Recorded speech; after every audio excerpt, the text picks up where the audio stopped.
앞으로 교회가 준비하고 또 닥칠 문제가 있습니다. 그것은 일할 사람이 없게 된다는 거죠. 그렇기 때문에 사람을 교회 안에 세우는 일은 아마 앞으로 교회 안에 아주 중요한 일이 될 것입니다. 그 이유는 현재 많은 교회들의 목사님들이 하시는 얘기가 부교육자를 구하기가 너무 힘들다는 겁니다. 예전에는 가입 교회가 많이 있었고 또 사역자들도 많이 있었는데 요즘에는 부교육자를 그렇게 청빙해서 함께 일하기가 너무나도 힘들다라는 거죠. 사람이 있어도 제대로 된 그런 사역자의 모습을 갖추지 못한 사람들도 많고, 또한 일단 그 부교육자로 활동하려고 하는 사람들 자체가 별로 없다라는 겁니다. 그래서 교회 안에 앞으로 평신도 사역자를 세워 교회의 일들을 교회 안에서 해결하는 이 문제는 아마 중요한 일이 될 것으로 보입니다. 저도 여러 교회에서 부교육자 생활을 했지만 그때마다 매년 이 부교육자를 뽑을 때의 문제는 이 사람이 별로 없어서 이 청빙하기가 너무나도 어려웠던 그런 문제들을 보게 됩니다. 하지만 이러한 일들은 이미 오래전부터 예견된 일이었습니다. 신학생들의 수가 점점 줄어들고 있고요. 또 그 신학생들 중에서 목회자의 길을 헌신해서 가는 사람들은 더 줄어들고 있습니다. 제가 학교를 다닐 때 신학교 1학년으로 들어갈 때는 100명이 넘는 신학생들이 있었는데 나중에 대학원을 갈 때는 그 100명 중에 한 8명? 한 10명 안 되는 그 인원들만 신학대학원을 들어갑니다. 또 대학원을 졸업한다고 해서 다 목회자의 길을 가는 것은 아니기 때문에 그 안에서 또 이 목회자의 길을 헌신하는 인원은 더 줄어들 수밖에 없는 것이죠. 이렇게 많은 교회가 있음에도 불구하고 앞으로는 이 부교육자가 부족한 현상을 더욱더 심하게 겪게 될 것이라는 겁니다. 아마도 이렇게 인원이 주는 이유에 대해서 생각해 보자면은 목회자의 삶이 다른 일반적인 직업들보다는 안정되지 못할 삶이라는 생각 때문에 그럴 것이라고 추측을 하게 됩니다. 많은 목회자들이 늘 생활의 부족함을 가지고 살아가고 있는 것을 그 옆에서 보고 있었고, 또 안정된 목회자의 길을 가는 사람들도 있지만 그것은 일부의 사람들일 뿐이지 대부분의 목회자들은 부족함 가운데 살아가고 있습니다. 그러다 보니 부교육자들이 몰리는 곳은 대형교회, 몇천 명, 만 명이 넘어가는 대형교회, 혹은 좋은 조건을 제시해서 조금 더 안정된 삶을 살아갈 수 있는 그러한 교회를 찾아서 부교육자 생활을 하게 됩니다. 그렇다고 우리가 그들을 욕할 건 아니고 그들은 그들 나름대로의 그러한 또 일을 하게 되니까요. 이러한 상황을 마주하다 보니까 중형교회 혹은 소형교회에서 부교육자를 찾기란 아주 힘든 상황으로 점점 바뀌어 나가고 있습니다. 이러한 문제를 해결하기 위해서 교회는 평신도 사역자를 세워 나가야 하는 것이죠. 교회 안에 할 수 있는 많은 부분들을 이제는 부교육자를 통해서 해결하는 것이 아니라 교회 안에서 사람을 키워 그 사람들로 해결해 나가야 하는 것입니다. 그래서 부교육자가 해야 될 부분을 최소화하고 교회 안에서 부교육자가 없어도 가능한 많은 부분을 감당할 수 있도록 준비를 해야 된다는 것이죠. 그래서 평신도를 교회 안에서 교육하고 훈련시켜 그 교회 안에 여러 사역들을 감당해낼 수 있도록 양육해야 합니다. 그래야 교회가 건강해질 수 있고 또 그것을 맡아 하는 그 평신도들은 좀 더 깊이 있는 사역 가운데 신앙이 성장할 수 있는 기회를 얻게 되는 것이죠. 그래서 앞으로의 교회의 패러다임은 사역자 중심의 교회가 아니라 평신도 사역자를 중심으로 하는 교회로 바뀌어 나가게 될 것입니다. 그렇다면 평신도를 어떻게 또 누구를 세워 나가야 할까요? 사도행전 6장을 보면은 사도들이 여러 가지 많은 일들이 생기면서 하나님의 말씀을 보거나 기도를 하는 그 시간들을 많이 갖지 못하게 됩니다. 그래서 그것을 해결하기 위해 내놓은 방법이 무엇인지 아십니까? 평신도 사역자를 세우는 것이었습니다. 사도행전 6장 3절의 말씀 같이 읽어볼까요? 사도행전 6장 3절 함께 읽겠습니다. 형제들아 너희 가운데서 성령과 지혜가 충만하여 칭찬받는 사람을 일곱을 택하라.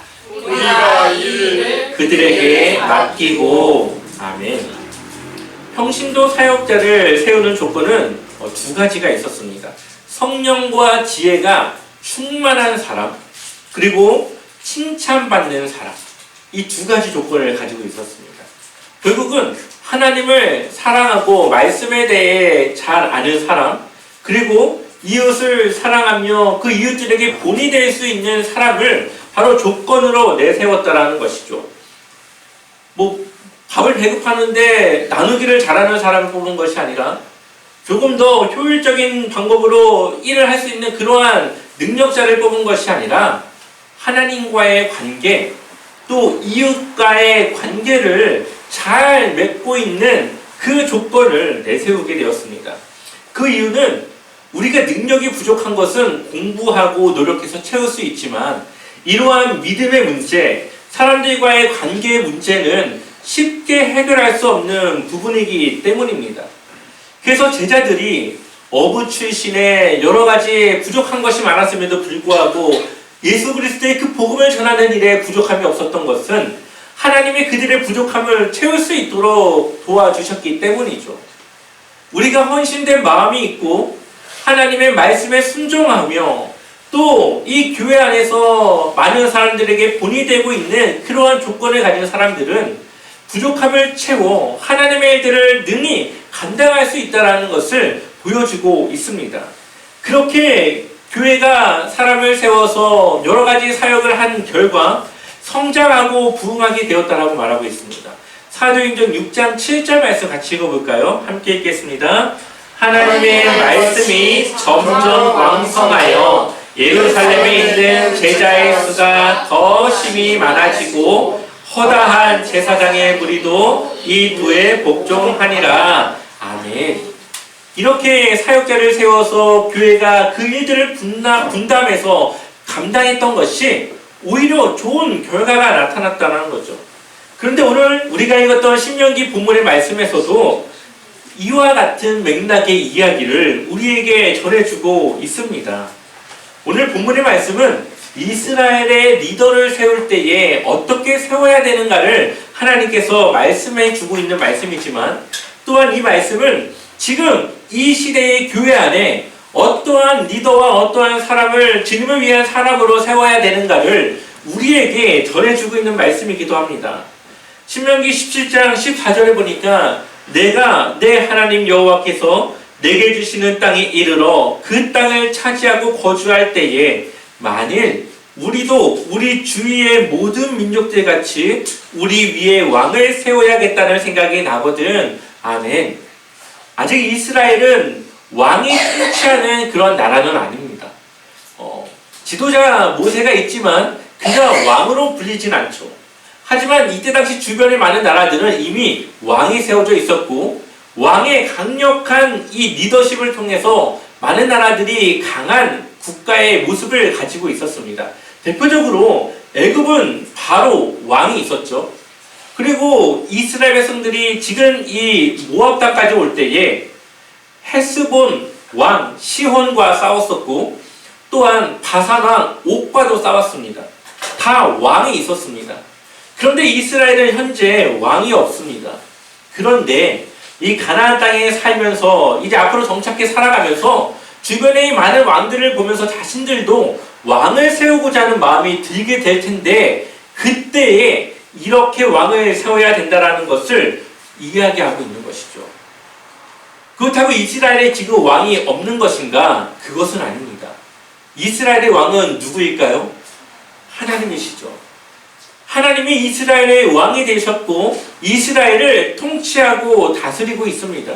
그래서 이스라엘은 하나님의 나라라고 부를 수 있습니다. 그런데 이스라엘이 왕을 요구할 때가 있을 텐데 그때에 이스라엘에게 왕을 허락을 하지만 그 허락된 왕은 하나님께서 주신 조건에 맞는 왕을 세워야 된다는 것이죠. 하나님이 원하시는 왕의 모습을 보니까 기존의 왕들과는 다릅니다. 이것은 왕이 아니라 리더에 가까운 모습이죠. 왕은 누리고 자신의 권한을 펼치고 많은 사람들을 위해 군림하는 왕인데, 하나님이 요구하는 왕은 자신이 할 수 있는 것을 제한해야 되고 겸손해야 되고 많은 그 이스라엘 백성들에게 신앙의 본이 될 수 있는 자를 왕으로 세워야 된다는 것입니다. 세상과 구별된 왕이고, 이 왕은 철저히 하나님 앞에 희생하고 헌신하고 순종하며 하나님의 통치를 받을 수 있는 그러한 왕의 모습을 갖춰야 된다는 것이 하나님의 세우신 기준이었습니다. 그 기준을 몇 가지 제시하고 있는데요. 첫 번째로는 하나님께서 택하신 사람을 왕으로 세워야 된다는 것입니다. 우리 한번 신명기 17장 15절 말씀 읽어볼까요? 함께 읽겠습니다. 반드시 내 하나님 여호와께서 택하신 자를 내 위에 왕으로 세울 것이며 내 위에 왕을 세우려면 내 형제 중에서 한 사람을 할 것이요 내 형제 아닌 타국인을 내 위에 세우지 말 것이며. 아멘. 처음에 왕으로 세워진 사울 왕을 세울 때에 하나님께서 그것을 허락하셨고 그 위에 기름을 부어서 그를 왕으로 세웁니다. 그리고 나서 또 누구에게 왕을 세우시죠? 다윗을 세우시죠. 다윗을 세울 때 하나님의 기준은 무엇이었습니까? 외모를 보는 것이 아니라 사람의 중심을 보는 것이었습니다. 그래서 좋은 조건이 많은 형제들이 있었지만 그 형제들을 뒤로하고 가장 하나님의 중심을 바라보고 있는 다윗을 택하여 그에게 기름을 부었던 것이죠. 또한 다른 이방인들을 왕으로 세우지 말라고 하는 것은 그 이방인들이 섬기는 이방신들이 이스라엘 안에 들어와 하나님을 버릴 것을 염려하셔서 그 이방인들을 왕으로 세우지 말 것을 명령하고 있습니다. 또한 16절을 보게 되면은 많은 병력을 가지지 말라라고 이야기합니다. 우리 16절 말씀도 읽어볼까요? 함께 읽겠습니다. 그는 병마를 많이 두지 말 것이요 병마를 많이 얻으려고 그 백성을 애굽으로 돌아가게 하지 말 것이니 이는 여호와께서 너희에게 이르시기를 너희가 이 후에는 그 길로 다시 돌아가지 말 것이라 하셨음이며. 아멘. 이 병마라고 하는 것은 전쟁에 능한 말을 이야기하는데, 이 말은 군대의 핵심 전력이었습니다. 이 말이, 이 군대에서 사용할 수 있는 말이 몇 마리가 있느냐에 따라서 국가의 군대 전력의 차이를 이제 볼 수 있는 거고, 또 그것이 많으면 많을수록 많은 군사력을 가지고 있는 것입니다. 다시 말하면 이 말을 많이 가지고 있으므로 이 나라의 평화를 지키려고 한다라는 것이죠. 그러나 앞으로 이스라엘이 가나안 땅을 정복하며 싸울 때 경험하겠지만, 이스라엘이 싸울 때에 그들이 이기고 지는 성패에 이것을 가늠하는 것은 그들이 많은 병력이나 많은 말을 가지고 있어서가 아니라 하나님이 그들과 함께하고 있는가 함께하지 않는가에 이 승패가 갈린다라는 것을 경험하게 됩니다. 결국은 하나님이 도우시는 이스라엘에게는 이러한 많은 병마가 필요하지 않다라는 것이죠. 오히려 하나님 앞에 철저히 순종하며 하나님의 도움을 구해야 된다는 것입니다. 그런데 이들이 만약에 많은 병마를 얻고자 이것을 위해 헌신한다면 그것은 하나님의 자리를 사람의 이러한 능력이라던가 많은 것들로 대체하려고 한다는 것으로 볼 수가 있습니다. 이처럼 많은 그리스도인들이 하나님을 믿는다고 하지만 하나님이 아니라 자신이 가진 것을 통해서 삶의 안정감을 찾으려고 하는 많은 그리스도인들을 보게 됩니다. 이것은 하나님을 제대로 의지하며 살아가는 삶이 아닌 것이죠. 우리가 얼마 전까지 욥에 대한 이야기를 보지 않았습니까? 욥의 믿음은 그가 가진 소유에 있지 않았습니다. 하나님께서 그가 가진 모든 것을 빼앗았음에도 불구하고 욥은 하나님을 향한 믿음을 저버리지 않았고 순전히 하나님을 향한 믿음을 유지했던 것을 보게 됩니다. 우리가 그러한 믿음으로 살아가야 한다는 것이죠. 하나님이 나의 하나님이 되시고 내가 하나님의 자녀, 하나님의 백성이 되었다고 한다면 내 삶을 하나님께서 책임져 주실 것이라고 하는 믿음으로 살아가는 것입니다. 그 믿음 속에 하나님께서 나를 통하여 일하실 것을 기대하며 살아가는 것입니다. 우리가 우리의 삶을 담대하게 이 세상을 살아갈 수 있는 그 이유는 우리가 가진 것이 많아서가 아니라 하나님이 나와 함께하고 있기 때문에, 나의 실수 속에서도 하나님은 그것을 통해 일하시는 분이시기 때문에 우리는 그분을 의지하고 순종하며 살아갈 수 있는 것이죠. 그러니 우리에게 실수와 실패가 두려운 것이 아닌 것입니다. 그러니 우리는 늘 하나님을 의지하며 하나님이 주시는 능력 안에 살아갈 수 있어야 됩니다. 또한 왕은 많은 아내를 두지 말라라고 말씀하십니다. 17절을 보니까 그에게 아내를 많이 두어 그의 마음이 미혹되지 하지 말 것이며 자기를 위하여 은금을 많이 쌓지 말 것이라. 아멘. 이 아내를 둔다라고 하는 것이 지금과 다른 개념이었습니다. 지금 아내는 우리는 무조건 한 사람이 한 명의 아내만 얻을 수 있지만, 이때 당시에 이 아내를 얻는 것은 물론 자신이 사랑하는 사람과 결혼을 하는 사람이 있죠. 그것은 그 외에도 이 외교적으로 결혼을 하였습니다. 주변에 강한 나라가 있으면은 그 강한 나라의 공주와 이 왕자가 결혼을 해서 두 나라가 무슨 지간이 되는 거죠? 사돈지간이 되는 거죠. 그러면은 평화협정이 되는 겁니다. 우리는 서로 공격하는 것이 아니라 우리 이제 한 가족이니까 서로 도와줍시다. 이러한 외교적인 관계가 형성되는 거죠.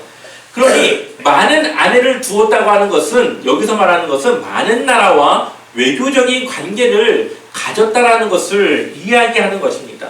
대표적으로 솔로몬의 아내가 1000명이 넘었다고 그러죠. 그럼 그것은 한 1000개 정도의 이 나라들과 이제 외교를 맺는 그러한 관계가 되었다라는 것을 이야기하는 것입니다. 다시 말하면 하나님께서 그 나라를 지켜주는 것을 원한 것이 아니라 자신의 외교적인 능력, 주변 나라들의 도움, 그 나라들과의 좋은 관계를 유지해서 그 나라의 평안을 찾고자 한다라는 것이죠. 그러니 하나님은 뒤로 내팽겨지는 것이고 자신의 능력으로 이 나라를 평화롭게 유지하려고 하는 그런 모습이 바로 이러한 많은 아내를 두는 것에서부터 나온다라는 겁니다. 또한 많은 아내가 있으면은 그 아내를 만족시켜야 되지 않습니까? 만나서 이야기도 해야 되고 시간을 가져야 되는데, 그러지 못한 경우에 그 아내들에 대한 미안한 마음으로 그 아내들의 요구를 들어주게 됩니다. 그 요구가 무엇이냐? 솔로몬을 보니까 자신이 섬기던 이방신을 가지고 와서 그러한 산당을 만들고 그 산당에 우상을 예배하고 숭배하는 그러한 일들을 요구하게 됩니다. 근데 그것이 그 아내만 하는 것이 아니라 나중에는 솔로몬이 함께 우상을 섬기며 하나님을 떠난 그런 마음으로 살아가는 것을 보게 되죠. 결국은 이 솔로몬의 잘못된 행동으로 나라는 두 개로 갈라지게 되었고, 하나님께서는 이 솔로몬이 아니라 또 다른 누군가를 왕으로 세워야만 했습니다. 이처럼 우리의 삶 속에 늘 하나님을 의지하는 그런 마음을 버려서는 안 된다는 것을 우리에게 말하고 있죠. 하나님이 원하시는 왕은 백성들 위에 군림하거나 그들을 다스리는 존재가 아니라 그들의 형제로서, 그들의 리더로서 신앙적으로 모범이 될 수 있는 그러한 사람을 세우기를 원했습니다. 성경을 보면 한 사람을 통해서 나라가 부강해지기도 하고 또 잘못된 한 사람을 통해서 어려움에 처하기도 합니다. 다윗을 왕으로 세울 때도 하나님은 그의 중심을 보았지 그의 외적인 능력을 보지 않았다는 것이죠. 마음의 중심이 어디에 있느냐는 하나님이 하시는 많은 일들의 아주 중요한 부분이라는 것을 우리에게 말씀하고 있습니다. 우리 한번 20절 말씀 같이 읽어볼까요? 17장 20절 같이 읽어보겠습니다. 그리하면 그의 마음이 그의 형제 위에 교만하지 아니하고 이 명령에서 떠나 자로나 우로나 치우치지 아니하리니 이스라엘 중에서 그와 그의 자손이 왕 위에 있는 날이 장구하리라. 아멘.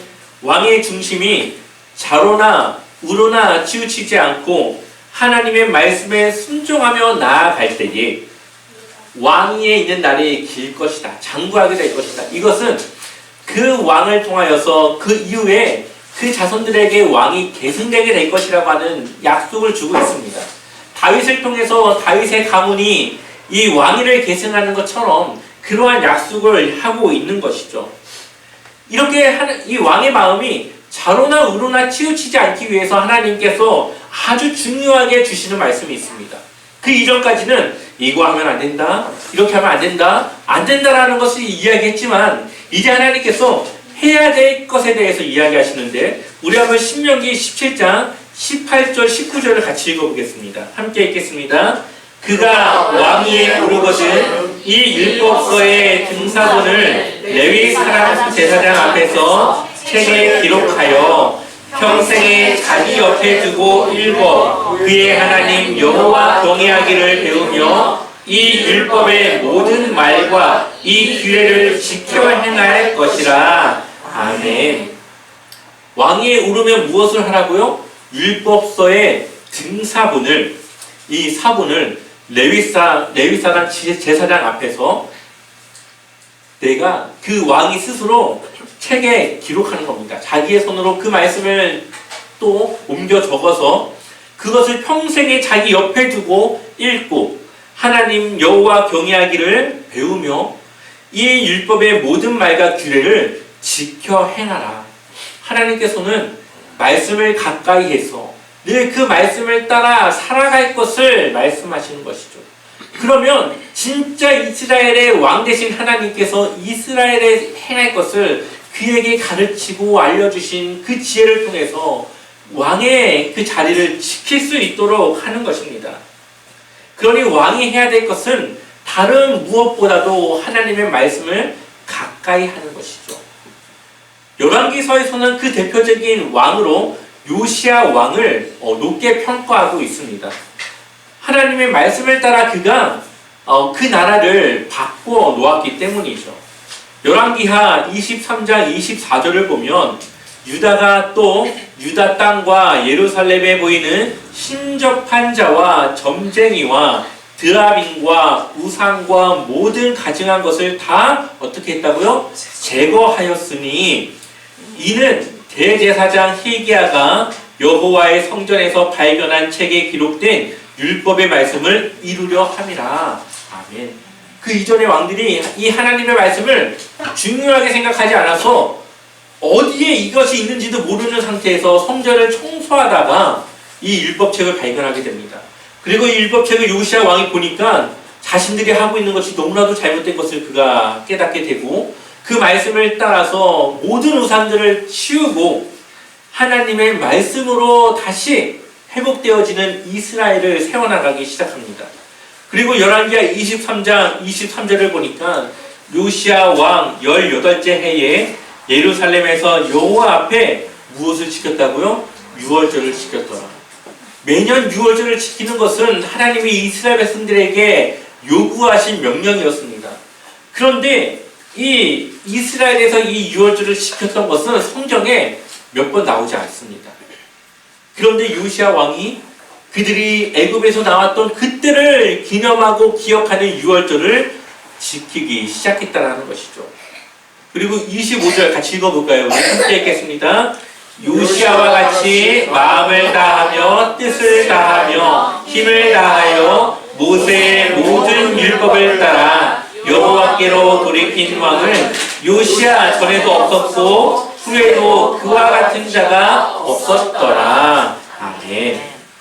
하나님이 평가하시는 것은 그 사람이 얼마나 나라를 부강하게 했는지, 얼마나 많은 군대를 거느렸고 얼마나 많은 영토를 다스렸는지 이것을 평가하는 것이 아니라 얼마나 하나님의 말씀을 따라 살아갔는지, 얼마나 하나님의 말씀에 순종했는지, 그 순종하는 삶이 그 삶 속에 얼마나 많이 나타났는지 그것을 평가하고 그것을 보신다라는 것을 우리에게 보여주고 있습니다.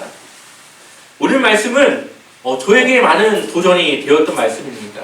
또한 여기 계신 모든 성도님들에게도 도전이 되어줘야 되는 말씀이라고 생각을 합니다. 특히나 교회 안에 직분을 가지고 있는 직분자라면 오늘 이 말씀을 머리와 가슴에 새겨 늘 하나님의 말씀을 가까이 하고 그 말씀으로 살아가기 위해 우리는 노력하고 헌신해야 된다는 것을 우리에게 이야기하고 있죠. 하나님이 원하시는 리더는 다른 능력을 가진 것이 아니라 하나님의 말씀에 철저히 순종할 수 있고 그 순종된 삶을 또 다른 이들에게 보여주고 가르칠 수 있는 그러한 리더를 원한다라는 것을 우리에게 말씀하십니다. 교회 안에 직분을 주는 것 또한 리더를 세우는 것은 그 사람의 실력과 능력을 보는 것보다도 하나님을 향한 그의 믿음과 그의 진실한 삶을 바라봐야 한다라는 것을 우리에게 보여줍니다.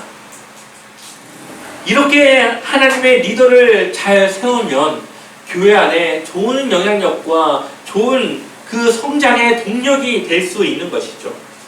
그래서 평신도 사역자를 세우는 것은 그 사람에게 기술을 가르치거나 요령을 가르치는 것이 아니라 하나님의 말씀에 순종하는 삶을 살아갈 수 있도록 늘 말씀을 가르치고 그러한 헌신되고 순종된 사람을 리더로 세워야 하는 것입니다.